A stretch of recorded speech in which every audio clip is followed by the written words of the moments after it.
Hi, I'm kirbyallison. Today is a very exciting day. It is the culmination of a long but incredibly fulfilling journey of the Bespoke process. It is the delivery of my Paolo Martorano suit. Paolo, thank you so much for coming to Dallas on your trunk show. And I know you travel around quite extensively. And of course, this is one of the great benefits of having you based here in the United States, is that reach and access into corners of America like Dallas. So. Thank you. Yeah, great to be here. Where's the rest of you? Yeah, that's right. Well, I've been on a nice, diet, all that. The challenge with of course, having your clothing made is very tight tolerances in terms of weight gain and weight loss. Well, it's much easier lost than gained. We have an expression in the trade which is, good for your health, bad for your clothes. Bad for your clothes. Well, you look good. Let's see how your clothes are going to look. Well, I think it was the pulling of the buttons on my Charvet shirts where I was like, okay, we need to actually get into the gym. High-class problems. Yeah, high-class problems. But I'm very excited. I mean, of course, this suit is one of my first, true, if you will, bespoke suits made in America, or at least from a U.S.-based tailor. Yes. I mean, you're in New York. It's actually a British-made product. We do some of the work in England now, and we do most of the work in the United States. Okay. So we have a couple of tailors in England that we developed over the last 2 years because it's so hard to hire people in the United States. Absolutely. So while we have been able to gain some more workers in New York, which is great, we have some as young in their 20s and 30s, which is fantastic. Yeah. We're pretty busy, which is really good. Absolutely. So we have some of those clients, they'll buy 10, 15 suits or jackets in one shot. And some of those larger orders we produce in England now, just because we can really put them together a little bit more organized than they have the New York. infrastructure for that. They do. They're used to it. But what a lot of customers have, what they notice is everything is consistent. Everything's exactly the same. Our block, our house style, everything is exactly the same. It's all a razor thin 1/8 of an inch shoulder pad. The lapels are the same. The pockets are the same. Everything is still overseen by my head tailor and by myself. So everything's consistent. Well, the consistency and, even more than that, the attention to detail, I think, is quite extraordinary. I mean, even as someone that's had a lot of clothing made bespoke, even I was surprised at the attention to detail that you brought to the fitting process. The proof is certainly in the garment. As we've seen progressively through the fittings, that approach certainly, at least in this case, creates a much better garment. I mean, reading the comments and certainly my own opinion, this is amongst the best bespoke suits I've ever had made.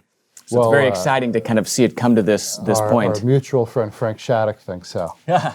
Well, if another tailor can say it's great, that's absolutely. High praise. Well, and the YouTube comments, I mean, that's no holds bar. I mean, they pull off the gloves, and the feedback has been overwhelmingly positive. Well, what matters to us is who comes in. And we've been very happy with all the people who've seen us around the country, thanks to the videos. Yeah. And we were just in LA, saw some people there who came from the videos. In Dallas, as I was telling you off camera before, had a great new customer come in because of the videos, and in New York as well. So, well, whatever I can do to spread the word and help encourage more people to really take the plunge into tailored clothing is, of course, an honor because, there's so much in a bespoke garment, and it is a rewarding, fulfilling process, not just the journey, but of course being able to have a garment at the end of that one can wear and really feel great in is something that one must experience. Do you find that with your clients where,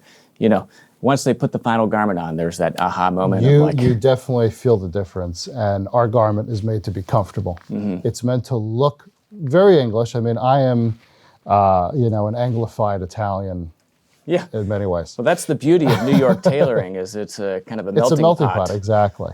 Exactly. We bring in a little bit of everything. We have tailors who are from the Ukraine, tailors who are from Spain, a lot of Dominican tailors, tailors from South America. So all these people have learned different things from all the places they grew up in and where they went to tailoring college, or if they were taught by their parents or by a friend or wherever they were taught the trade. And all those little things are in the DNA of our garment. And I think that's what separates us from Savile Row, from Milan, from Rome, from Naples. And what we do is really unique. I don't know any other tailoring business that uses a pad as thin as ours. It's not an unconstructed garment. That's not what we do. We have that in our made-to-measure program for people who want that for sportswear. But our garment is very, very soft. It's not draped clothing. We're not going for that look. But we're going for a look that I think appeals to a very wide range of men who are looking to, from the outside, it looks like it has some structure. But when they feel the garment, they feel how soft and comfortable it is, they never want to take that jacket off. It should feel like a cardigan. Yeah. I mean, you've called it New York Bespoke, right? New York refined. New York refined, which, is an important distinction because, as you referenced, I mean, the English, the Italians, have very, very firm stylistic positions that are in some ways at opposite ends of the spectrum. And one of the great benefit that you get from a Parisian tailor, from a New York tailor, is that latitude to, really land somewhere in the middle in a way that isn't strongly defined, right? There's a balance to it. Exactly. I mean, and the customer has, like we said in the first video, you're not just buying a suit, you're not just buying a pair of trousers, you're not just buying a shirt, you're buying a relationship. You have to like me. The customer has to like me. I have to like them. And I do. I love my customers. But we have to have a relationship. We have to have a back and forth. We have to have a dialogue throughout our relationship to understand each other's expectations, what we're doing for our customer, what they're looking for. And they need to be able to say to us, Paolo, I really don't feel comfortable with a roped shoulder. I had a customer yesterday, brand new, who says, I like wearing Brioni and Zegna. They're very different from each other. Yeah. But he says, I like buying their soft shoulder models. Okay. So I'm looking for something that's soft looking. I don't want the sleeve to be too pronounced. Okay, we're going to make you a very flat sleeve head. We're not copying anybody else. But you need to be able to tell me that because I'll do that for you. So when you go to Savile Row, you're going there, you're buying the house style of whatever tailor, and that's what you are getting. You're not going to be able to say, I want the shoulder of X tailor at Y tailor, and I want B tailor's sleeve. It's just not going to work that way. When you come to us, we have clients that are used to buying clothes in Savile Row, used to buying clothes in Naples, used to buying clothes in New York from all the tailors that came before me. Yeah. And we have to work with all those influences to make a lot of people happy and comfortable in their clothes. Yeah. And the other thing is, like I said, we're doing something very different from everybody else, to take a structured garment like we make and do it with a razor-thin shoulder pad. It takes a lot more work, a lot more accuracy than to make a garment that is, let's say, a drape category of drape tailoring that's very loose and full, and it's not meant to look too perfect. Where Neapolitan tailoring, that is, a little bit more sprezzatura, a little sloppy on purpose. Yeah. And then you look at, military tailoring from England or military tailoring from Northern Italy, and it's clean, crisp, and very beautiful. But they're using a 1/2 inch shoulder pad or 3/4 of an inch shoulder pad. Again, we're using an 1/8 of an inch pad. So try making a structured garment with that razor-thin pad. It takes a lot more work. That's why we like to see a new customer for at least 3 basted fittings. Yeah. And sometimes for our New York customers, I mean, we see some people every 2 weeks for fittings, which is great because they're going to get a more accurate fit the more fittings they have. Can we see the garment? Can we take a look at the suits? So I guess give us a little bit of recap of what it is we had made and kind of the process up to this point and where we are, because it's not a finished garment. It is pretty much finished bar finishing, right? As they say. Finished bar whole, I think as the English tailors say. We have a garment that is really completely finished, just minus the buttonholes. We just have a little bit of basting thread and mark stitching where we believe the buttonholes are going to end up being after the fitting. Even on the sleeve, we just do that. Give the customer a sense of what it's going to be like finished. Yeah. At this stage, really, because we've done these basted fittings, we know that the balance is going to be okay. Of course, we have to do any alteration necessary to make it perfect. At this stage, mainly what we're going to be doing is, taking in things, letting things out, shortening sleeves, lengthening sleeves. Sometimes what we'll have to do is we'll give the collar a good massage with the iron if we need to shrink it or draw it in a little bit. In your case, you lost weight, so probably going to be reducing the back neck a little bit, which is very common when someone loses weight, to make sure that collar really stays locked in on their neck. So it's really just the fine tuning. We have the finished waistcoat, which is, I think it's going to be spectacular. We have the finished trouser as well. We have the braces on there. We have the cuffs, or turn-ups, as our English friends say, basted, because we did a lot of work with the trouser to lift it up a little bit more. We put some more wedges, as we talked about in the first video, into the back to help spring it up a little bit more, because we had a little too much gap, which would be less of a problem now that you're thin. Yeah. And so we basted the cuff because we're probably going to have to change the length of the trouser because we've changed the rise of the trouser. Yeah. And this is, again, speaks to the precision with which a bespoke garment from you is being made. That, again, we're talking 16ths, eighths of an inch. Yes. And really, saving those final, those kind of final alterations, sleeve length, trouser length, really to the end, so that they can be precise. Yes. And what people learn when they have bespoke clothing made is kind of like medicine. We make a lot of clothes for doctors. Just because you have a problem with one area of a garment that needs attention, the problem could be caused by something on the opposite side of the garment. Yeah. So that's why we have to do these fittings. A lot of customers want to know, well, what is exactly the purpose that you need to see me 3 or 4 times as a new customer? And it's figuring all those little intricacies out in your body and figuring out how to work with that. Because sometimes when we do the first fitting, we look at you, we look at the pictures we took of you, all the measurements, and we say, well, let's try option 1 in the pattern and let's see how that works out. Then when we do the fitting, we say, okay, you know what, option 2, let's try this solution out to fix that problem. And then at the third fitting, we say, you know what, we're going to go back to option 1. We're going to cut it again, do what we did the first time, and make some subtle changes to it. So there's more than one way to skin a cat, if you will, in bespoke tailoring. And that's the purpose of why we have to do things, and why it's not going to be perfect for the first fitting or the second fitting. That's very rarely the case.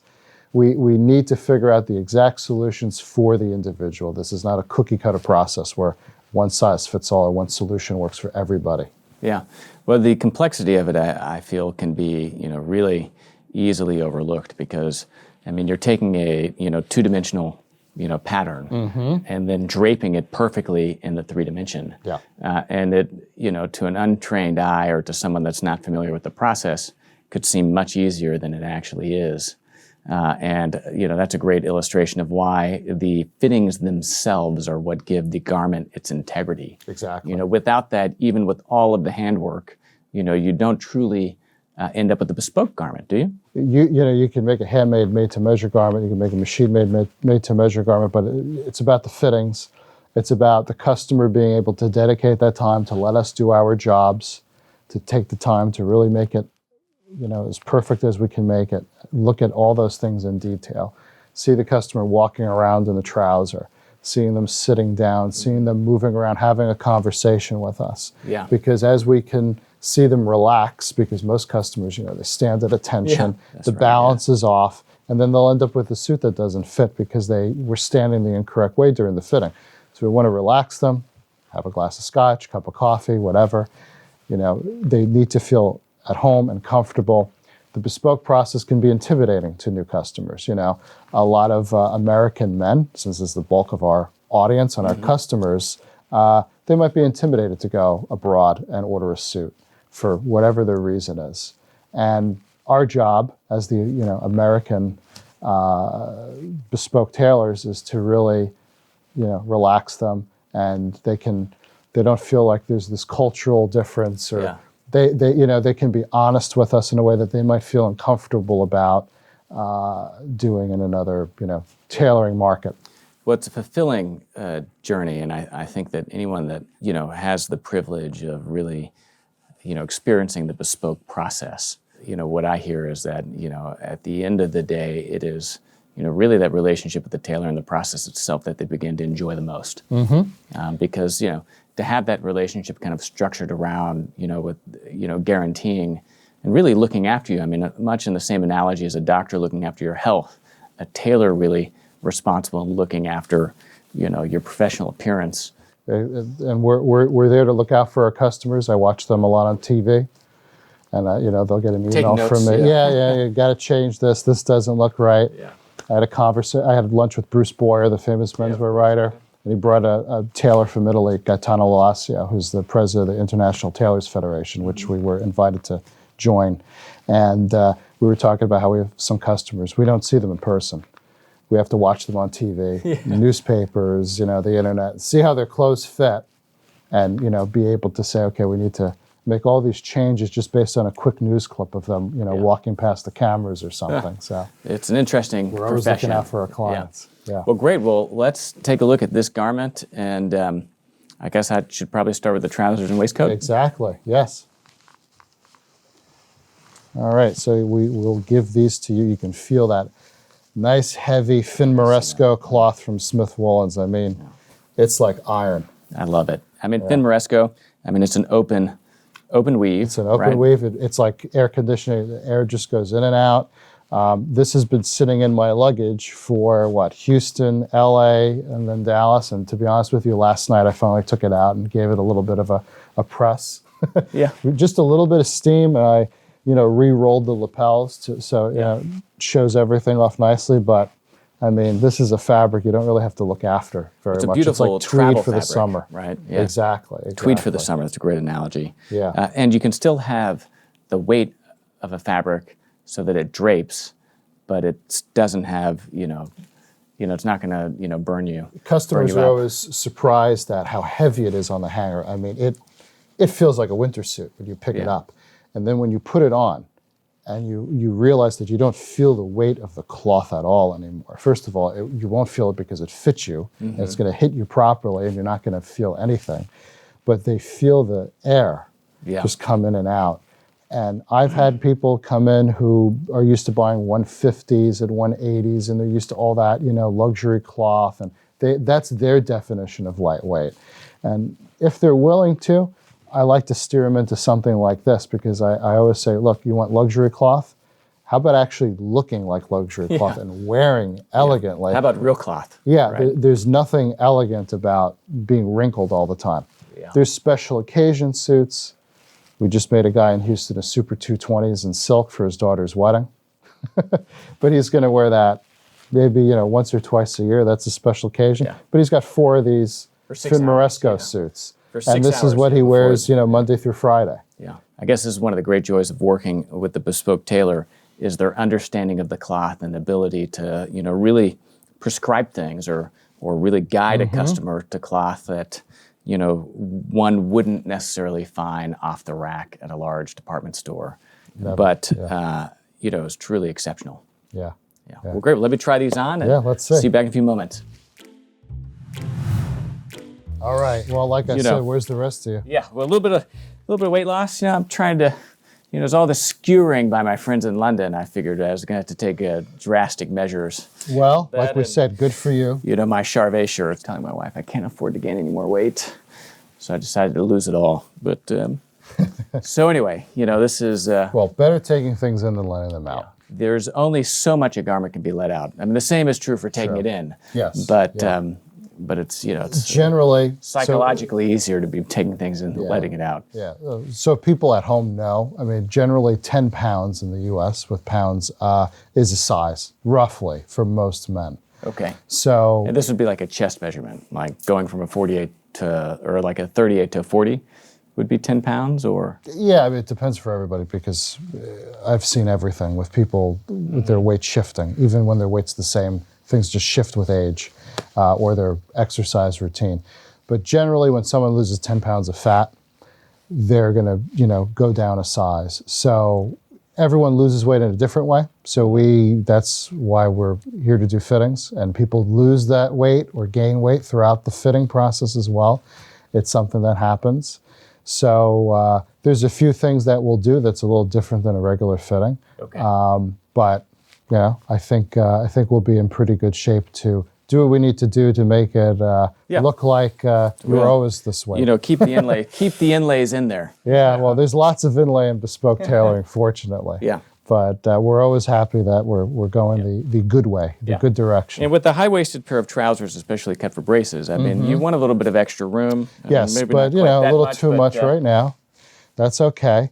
The balance of them looks nice. I mean, the first thing is, yes, obviously the waistband's a little bit loose right now and everything, and we're going to have to take in through the crotch in the seat and clean that up as well, because your thighs are also thinner as well. We raised the bands up from the last time. Okay. We raised them up about a half an inch throughout the fittings. So now, I mean, the rise looks like it should on you. Yeah. So let's start. And how do you know marking where this. the rise is correct? Because with braces, I mean, but you would want the crotch to be, really kind of Well, on a bespoke up trouser, you should definitely have the crotch of the trouser really just touching. yeah. I mean, you should not have any extra room. That means the trouser is incorrect. It's too big or it was made incorrectly. Yeah. A ready-made trouser would have that problems, but really that fork, Yeah. as we call it, should be right there. Yeah. And if it's cut for braces, right? Yes. It could be just your braces are adjusted incorrectly, right? Because I could let these Yes. down and they drop. Yes. And so one of the things I, often, am thinking about in the morning whenever I'm getting dressed is I'm changing a pair of braces from one pair of trousers to another is, are they, high up enough where, I'm not, my pants aren't sagging. Yeah, yeah. Well, for a lot of our customers that are new to bespoke clothing, they start to wear braces for the very first time, where they always wanted to wear braces, and now they're finally doing it with my encouragement. And a lot of them need to learn how to adjust it. They're usually always looking to me to adjust the braces. I can't do that for them. Yeah. I'm not the one wearing the trousers, so they need to learn how they need to properly adjust it. The rise is higher on a bespoke trouser. It should be. Generally, the waistband is going to be somewhere around the navel, around the belly button. That's where it's going to be. I mean, at a minimum, right? Because in this case, we're even a little bit higher. Yeah, well, that's also because of the weight loss. That now the rise is higher because you're thinner, so that now it's going up even further. Now, I don't think that's a really bad problem because it's a more elegant line, and we're going to be cutting things down now. But a lot of customers really need to get used to wearing braces and realizing that they have to pull them up all the way. If they're really uncomfortable with the trouser being high up, if there's someone who wears belt loops, for example, as much as we can't stand it, but if someone is wearing a belt, we'll scoop the front of the waistband down. We keep the back high up so it stays on them, but we'll scoop the front down or slant it. And then they then start to understand how the crotch is in the right place, and now it feels a little bit more comfortable for them. So it takes some getting used to. Yeah, absolutely. First, I'm going to mark them. People can see here. I mean, that's wow. That's almost 2 inches. 2 inches. I Yeah. believe that's. Yeah, we're being conservative about it. I'd say make sure you leave some room in there. Yeah, we're bringing it in through the crotch. Now this will raise itself up nicely. Everyone can see on camera now how the leg looks really nice in the back. So when you let it out, obviously it's going to break. Yeah. But once I take it in, once this sits up higher in the back, the calves look fantastic. We did a lot of ironing and shaping back there under the seat as well. So that's going to really create a nice leg line for you. We're going to shorten the bottoms just a little bit. Yeah, but the other interesting thing, I guess, with bespoke clothing, again, speaking to those tolerances, is that, if your weight does shift, right, you really can see it in the garment. Yeah. Right. Yeah. One of the other great benefits of working with bespoke tailor is, of course, that they can alter, right, plus or minus. But, again, you probably would see it more in a bespoke garment than you would necessarily something that off the rack isn't really fitting that well. Exactly. The other thing we're going to get rid of is we have these tabs for suspenders here. You don't need those. You're too thin for them now. Okay. So just a little note to myself. Well, tuck them in, but I'm going to put a little X. leave them there. We like to demonstrate to the customers who do have them how they operate, because we have little loops in the trouser that they tuck into. Yeah. So that's when you don't wear braces. If you, let's say, just decide to not wear the waistcoat, you're not wearing braces or whatever, you can tuck them in. But in your case, now you're nice and healthy and thin. You don't need these tabs to give you extra height. Okay. Really what those tabs are designed for is to give people more rise and more lift in the back, like a high English back, or what they call brace tops in England. Without cutting that actually into the so what's going to happen now is the braces are going to sit a little bit better on your neck, because this is going to come down in the future when we remove those. And you have just one rear pocket on the right. Perfect. That's not going to cause an interference, I think. Yeah, good. It's not like jeans when people take those in and the You get pockets your pockets kissing. Exactly. Yeah. Now, as far as the front goes, just examining that, We're taking it in through the crotch, so the bagginess that's there was going to be eliminated when we take them in through the waist and the seat. That's not going to be a problem anymore. But the pleats are looking good. Obviously, it's a little too full, so they're a little crinkled over here. But matching your toes perfectly, the crease line, so that's great. Okay. It's straightforward. Yeah. Yeah. Well, Next, the waistcoat, or I can't say it correctly, waistcoat. Is that how our friends across the pond say it? depending, how far up north they're from. I love the lining. It's a really smart. Yeah, so we do very stripe. Traditional. You've probably seen it before. We take the sleeve lining, like I have on my jacket and you have on your suit. We put that in the waistcoat. It's better for the abrasion and everything. Is it a different quality of lining, right? It is slightly different. It's a little bit more open of a weave, what they use for sleeve lining.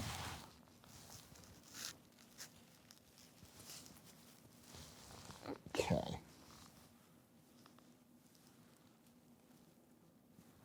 Thank you.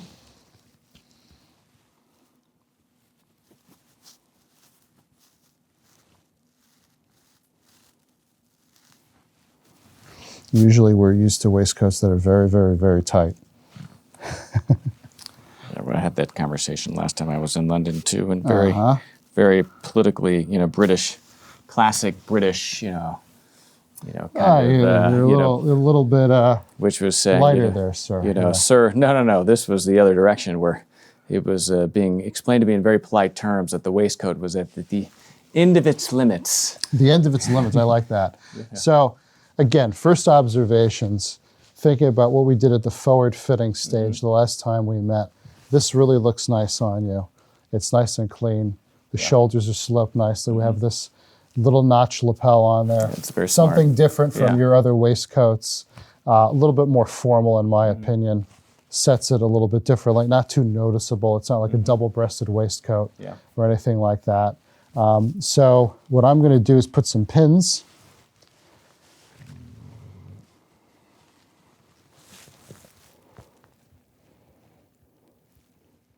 And again, we're being conservative about this, but the waistcoat, no one wants a baggy waistcoat. Okay. Get some more pins. Well, I think a lot of us wish we were in your shoes, Kirby, right? So that's one thing you can be happy about.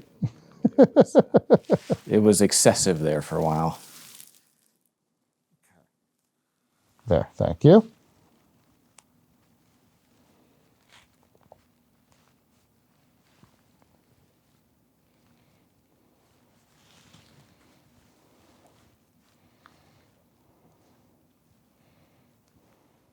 Okay, so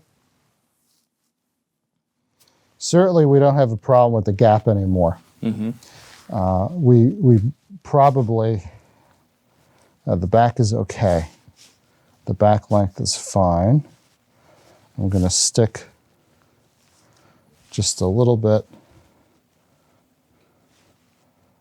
of the back, give you some nice contouring in the back.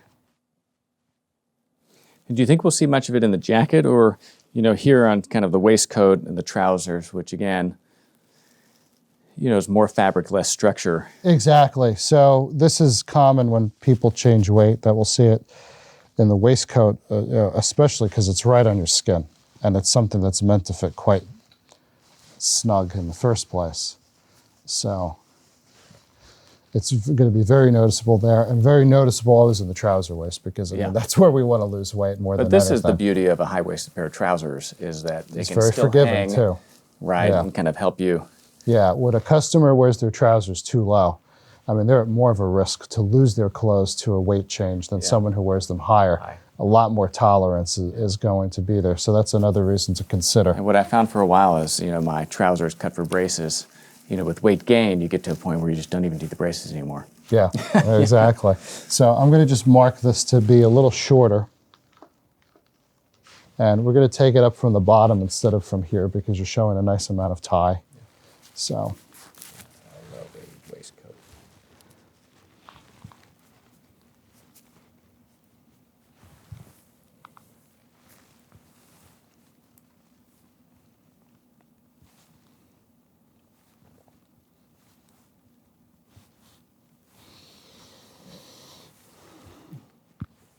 And we'll do that on a, we're going to taper that nicely so it doesn't affect the pocket at all.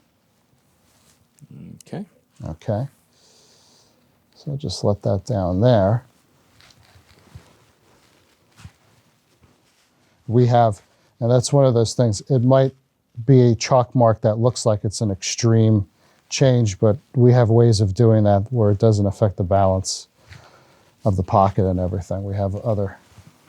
Seems like a lot. Yeah, no, we have other ways of managing that. We can shorten from the top A little bit. and then let down, and then the lapel. I mean, so there's, it's kind of like a jacket where we let out and take out from the shoulder. So this is really more of a reference point for me. The nice thing about a waistcoat, they're the least expensive part of the suit to make. So, if they have to be remade for a customer, it's not the end of the world. It's the jacket that is the... Yeah, and how do you manage the dye lots? Right, I mean, well, do you save? I mean, if a customer... this fabric, thanks to you, is very popular right now. It's a beautiful So fabric. they're going through the pieces rather quickly. Yeah, that's... I mean, and something as simple as a navy, I mean, the dye lot, you would think, that can't make that big of a difference until you see 2 dye lots on a pair, on a waistcoat and trousers. And Exactly. So the first thing I'm going to do, because this really tells me how much weight somebody actually lost, is I just do this, which tells me how much it wants to overlap. Yeah. The normal amount of overlap is over here. So that's how much weight you've lost. embarrassing. That's the medical term. I'm just as embarrassed with the weight loss as I was the weight gain. This is terrible. Too much scrutiny on YouTube. That's okay. So what we're going to do is pin the front edge to edge first. Mm-hmm. Okay, that chalk mark is really more for me as a reference point as I'm fitting you, because as we saw before, sometimes we'll repin the front because we see how it lays. See, I probably overlapped it a little too much. Mm-hmm. Now that I'm putting this together, it's probably not as extreme as it looked before.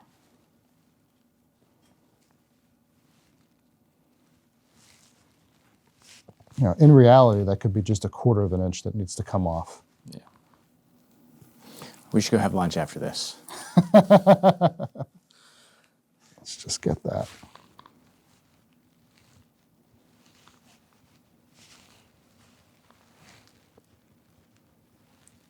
Okay, there we go. Better. So, yeah, I mean, that's pinning comfortably on you, and the shape is nice at 1 inch, which is really just 1/4 of an inch too big mathematically. Yeah. So that's not really that much of a problem to manage. I've had coats. I had a guy who, I mean, it was like out to here. Wow. I mean, he was a completely different person. I mean, at that point, you're, just giving the clothes away, and yeah. Well, he had to buy a new suit. I mean, that was out of my control. So we're at 4.5. Now you're a tall guy, as your fans probably notice when they meet you. So quite average, but we'll go with tall. It's the beauty of a good tailor. We're going to take like 1/4 of an inch off, because you could probably be between 4.5 and 5 inches from the thumb. Yeah, and I prefer a little bit more. That's about right. Yeah, now we're going to have to reposition the sleeve and everything. Okay. Because of the weight change, so we have to be conservative with the sleeve length. Okay, 4.5 as well. We like consistency. And would you do another fitting, or would, at this point, you be able to make the alterations and take it to finish?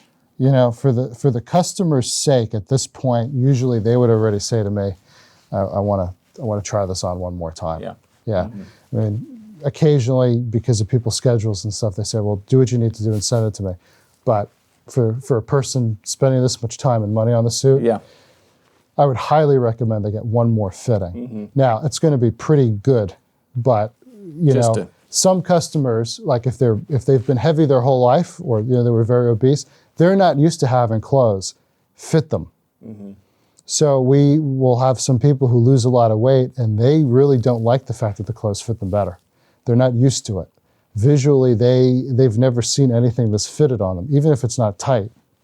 So sometimes they'll have us let things out again, just a little bit, because again, they're not used to it. That's interesting. You know, I mean, there's this a lot gets of into the psychology, yes, right? Yes, well, you know, I get that from my parents. You know, that's what you bring, Paolo. It's one of the Yep. many skills. Just mark the sleeve position. Okay. Now we picked this up last time and gave you more room there. Now it's a little too much room. Yeah. So we're not going to trim, we don't like trim sleeves, because that's not a nice look, but we're going to just clean it up a little bit from the back here. Smidge. Yep, since you are smaller back there now. But the back looks really nice. We can see, first of all, with your head down like that, Yeah. the collar is still glued onto your neck. It's often a big problem when people lose weight that the collar starts to ride back, because we have this measurement here, the half back neck. It's from the center back to the shoulder. And this measurement sometimes has to be brought in 1/8 of an inch or so when a person loses weight, because they're thinner in the neck. So that doesn't seem to be an issue. The back is really nice and fitted. It's a beautiful scalloping back, which, Yeah, yeah. especially with my pronounced shoulder blades, was Well, always... What we want to do is accentuate and you know, take advantage of what people have in a good way. So we're going to clean up the back drape just a little bit, just 1/4 of an inch through here.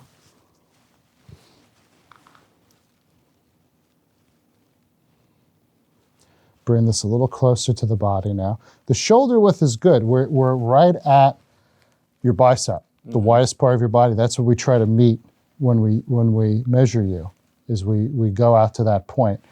I don't think we've changed your shoulder width at all throughout the fitting process, but this is still good.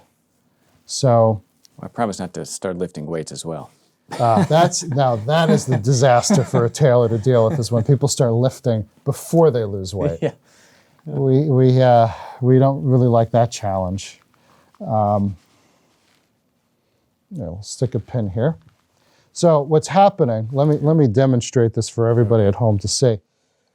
This bagginess here is because the back drape is just a little bit too big on him right now. Okay. When this comes in, now you should feel really comfortable still. Yeah. When this comes in, okay, this is now going to lay like that. So people just understand why that is right now. And so that speaks to how, you know, a lot of these, what causes that can be on the opposite side of the garment, right? It's not necessarily obvious, you know, the impact or the cause of something like that. So like we said before, it's a, one thing affects something else. So somebody could look at this and say, well, the sleeve looks like it's positioned really badly. And that's not the case. The sleeve is positioned great. At the last fitting, we rotated the sleeve. Yeah. The problem is the back just wants to come in a little bit. Yeah. Incredible fabric. You're going to look at it from a distance. Yeah. The length is great. Actually the chest, we're going to reduce that a little bit. Let's just see how much this wants to come in. You know, for a thin guy, we like to have just a little bit of fullness in the chest, because it gives you that masculine silhouette. Yeah. We don't want to take it in too much, but we can see a little bit of the break. Yeah, I'll tell people, oh, well, why is this a little bit, roomy? Put a handkerchief there. Yeah. And a cell phone inside. Yeah, I don't like seeing a cell phone inside the breast pocket. Where do you keep your cell phone then? I keep it in my, what they call the cigarette pocket. So the lower pocket. The lower pocket? Exactly. Yeah. So let's just see. To be honest, I prefer to keep my cell phone in my back trouser pocket. Yeah. Out of the jacket. I'll do that when I don't have a coat on. Your armhole feels like it's where it wants to be. Obviously, because the chest is full, you're going to feel a little bit of drag in the front. But how comfortable do you feel? It's very comfortable. Yeah. Yeah. I mean, that, to my eye, I probably would have been fine to walk out with, right? But to the tailor's eye, never quite, fully happy, I would imagine, even with the most perfect of suits. Well, we're going for close to perfection here. So what's going to happen is, since the weight loss right now in the coat is concentrated to the front, this is going to get shaved basically 1/4 of an inch from the lapel all the way down. Now, to be honest with you, because you're a little bit thinner, This lapel, I think, is about 4 inches. You can go down a 1/4 of an inch easily, and it'll look better on you. Okay. So trimming this whole thing down a 1/4 of an inch will work out, well for you. Yeah. And I love the feeling of the pad stitching in the back of the lapel. That's what, run your thumb on the inside. That's when you're wearing the Rolls Royce. Exactly. Especially with cloth like this. I mean, you can really feel it. Oh, it's gorgeous. I like a garment really with a bit of enjoy weight that. to it. Yeah.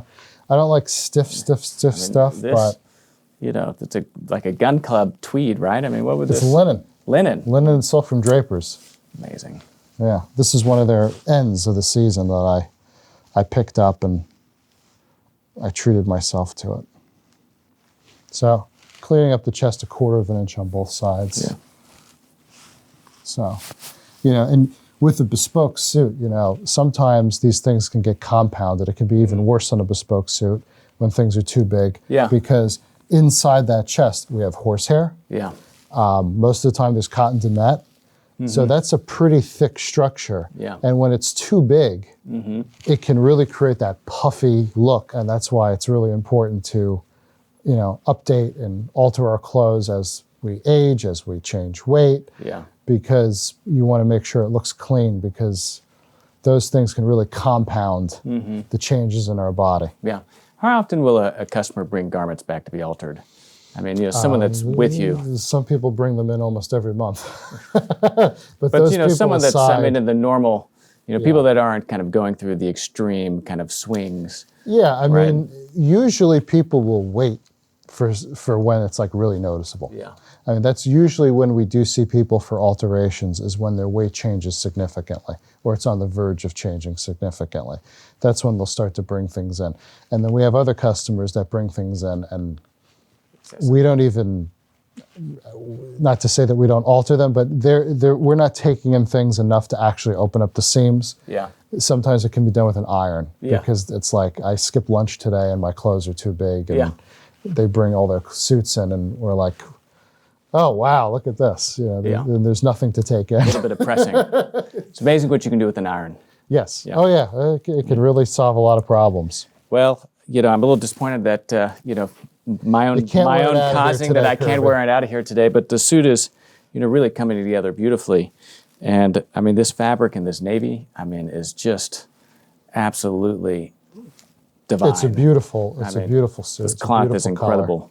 That's gorgeous. So it's an interesting cloth, because from a distance you don't really know what it is. Is it a 18-ounce worsted, Old English kind of cloth, or is it a summer wear cloth? Yeah. It's got a very unique look to it, and it's great for being on camera because it's a dry, dull finish to the cloth, so it absorbs the light. Yeah. A lot of customers. Maybe that's what I'm noticing. It just is like. Yeah, it we make a lot of clothes for people who are on television.